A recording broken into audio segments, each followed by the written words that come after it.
जम्मू काश्मीरच्या पहलगाममध्ये झालेल्या दहशतवादी हल्ल्यामुळे संपूर्ण देशात संतापाची लाट उसळली आहे। या दरम्यान महाराष्ट्र सरकारमधील मंत्री नितेश राणे यांनी शुक्रवारी केलेल्या एका वक्तव्याची चर्चा होत आहे। हिंदूंनी कुठल्याही दुकानदाराकडून कुठलीही वस्तू विकत घेण्याआधी त्याचा धर्म विचारला पाहिजे, असं नितेश राणे यांनी म्हटलं आहे। दुकानदाराला हनुमान चालीसा येत नसेल तर त्याच्याकडून सामान विकत घेऊ नका। पहलगाम दहशतवादी हल्ल्यानंतर नितेश राणे यांनी हे वक्तव्य केलं आहे।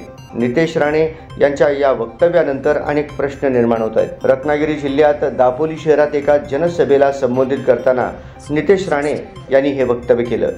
त्यांनी मारण्याआधी आपला धर्म विचारला, म्हणून हिंदूंनी सुद्धा काही विकत घेण्याआधी त्यांचा धर्म विचारला पाहिजे।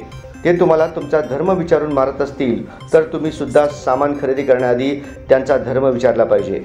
हिंदू संघटनांनी सुद्धा अशी मागणी केली पाहिजे, असं नितेश राणे यांनी म्हटलं आहे। असंही होईल की काही दुकानदार त्यांचा धर्म सांगणार नाहीत, त्यांच्या श्रद्धेबद्दल खोटं सांगतील, असं नितेश राणे म्हणाले।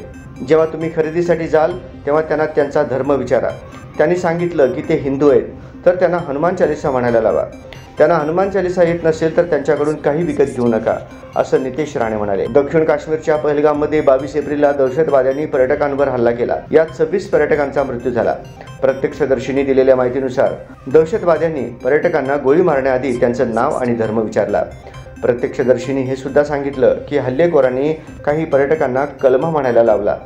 जे असं करू शकले नाहीत त्यांची गोळी मारून हत्या केली।